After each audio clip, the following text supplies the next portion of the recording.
का हो छेदाऊ, बड़ी सुंदर दुल्हन पाए है जवान। और भैया छेदी लाल ठीक ठाक बा हो? भाग जे सरू न तबे जान लिया का भैया भैया ठीक ठाक। अरे हाँ भौजी देखनी था, मगर एक बात। मगर का हो? मेहररिया तो हट्टी कट्टी लंबी चौड़ी बा, बाकी वो छेदवा छोट बा। ए छेदी ललवा अबे ही आओ। बाकी सब कुछ नीमन लागे सुघड़िया है मेहरिया, बाकी सब कुछ नीमन लागे सुघड़िया है मेहरिया, बाकी सब कुछ नीमन लागे सुघड़िया है मेहरिया। ए भौजी ए भौजी ए भौजी ये छदवा छोट बा, ए भौजी ये छदवा छोट बा।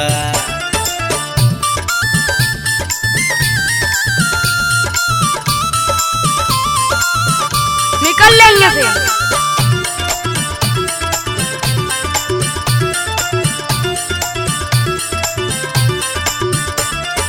गरम मिजाज बगरम बदे खाए कर चढ़ल जवानी, उतरी अखाड़ा में जा छदवा यादा जोई नानी।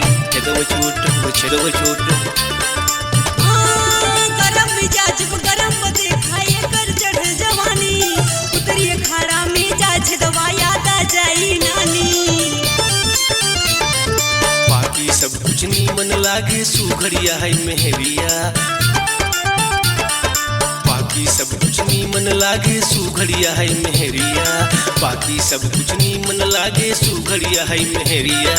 ए भौजी ए भौजी ए भौजी ये छदवा छोट बा, ए भौजी ये छदवा छोट बा।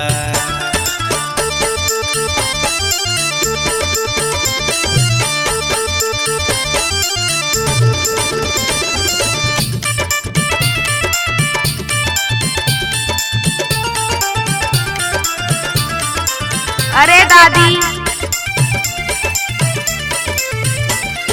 छरहर बदन बहुरिया के बाछदवा गोलम टोल, जहर के जैसे लागे भौजी एकर बड़का बोल।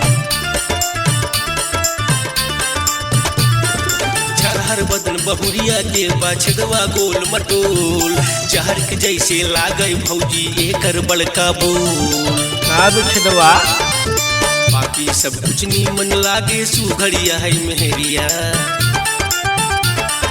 बाकी सब कुछ नीमन लागे सुघड़िया है मेहरिया, बाकी सब कुछ नीमन लागे सुघड़िया है मेहरिया।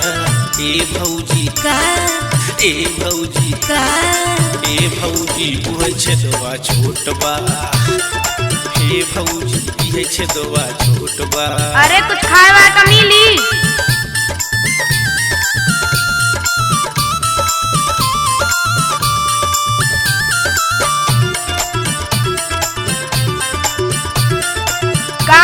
छदवा करबा गोरे गाले फिया के गजरा छदवा के ना जोड़, गजब विधाता सपना सुभाष विधना के ना तोड़। अब छदवा अब ये खुरपा पेल दे तो गोर गाल यकिया के गजरा छदवा के ना जोड़, गजब विधाता सपना सुभाष विधना के ना तोड़। बाकी सब कुछ नीमन लागे सुघड़िया है मेहरिया,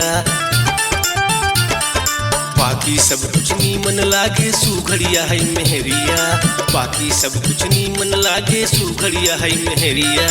ए भौजी ए भौजी ए भौजी ये छदवा छोट बा, ए भौजी ये छदवा छोट बा, ए भौजी ये छदवा छोट बा, ए भौजी ये छदवा छोट बा। देखली भैया लोग, हमारा भोजपुरी में को कहावत बा कि गांव का व्यवहार से और नाव का दुलारे से। यह हाल छेदी लाल के बा देख लो। आखिर माई बाप अगर सुंदर नाम रखले होते तो आज छेदी ललवा से छेदवा छेदवा ना।